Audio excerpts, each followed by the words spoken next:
MPSC युपीएससीचं preparation करताय, optional कुठलं निवडायचं हे हे टेन्शन आहे.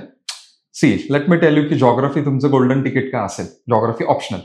सी जॉग्राफी हा असा ऑप्शनल आहे की जो खूप स्कोरिंग आहे. दुसरी गोष्ट त्याच्यामध्ये खूप साऱ्या डायग्राम्स मॅप्स जर तुम्ही काढल्या आणि ती जर करंट अफेअर्सशी लिंक केलं तर त्याच्यामध्ये खूप छान स्कोर येण्याचा स्कोप आहे. दुसरी गोष्ट जीएस मध्ये जनरल स्टडीजच्या पेपरमध्ये पेपर 1 मध्ये जॉग्राफी आहे, त्याच्यानंतर पेपर 3 जो आहे मेन्सचा त्याच्यामध्ये डिझास्टर मॅनेजमेंट, एन्व्हायरमेंट आहे, त्याच्यानंतर ऍग्रिकल्चरचा सेगमेंट आहे. तर हे सगळं तुम्हाला ऑप्शनलमध्ये किंवा ऑप्शनलचा भाग तुम्हाला जीएस मध्ये खूप इझिली वापरता येईल.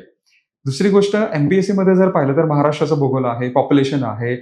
युपीएससी मध्ये पण जर पाहिलं तर क्लायमेट चेंज हा मुद्दा आहे, अर्बनायझेशन, डेव्हलपमेंट. तर हे जे सगळे मुद्दे आहेत ना, तर हे सगळे मुद्दे जे जीएसला आपल्याला करावे लागतात तर ते सगळे जॉग्राफी ऑप्शनल मधून तुमचे क्लिअर होतील.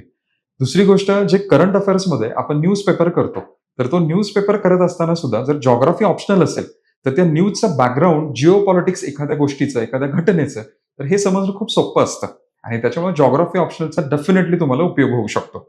त्याच्यानंतर आता हा एक मुद्दा आहे की जॉग्राफीचा ऑप्शनलचा सिलेबस थोडासा मोठा आहे, पण मी काय म्हणतोय की एखादा सब्जेक्टचा सिलेबस छोटा आहे म्हणून तो घेऊन 3 महिन्यात तो कव्हर करण्यापेक्षा 4 महिन्यात आवडता जॉग्राफी सारखा सब्जेक्ट घेऊन जर सिलेक्शन झालं तर नथिंग लाईक इट. सो एखादा महिना एक्स्ट्रा देऊन जर अख्खा एक जर वर्ष वाचत असेल तर का नको घ्यायला. सो त्याच्यामुळे जॉग्राफी ऑप्शनल घ्यायचं असेल तर डेफिनेटली तुम्ही त्याचा विचार केला पाहिजे.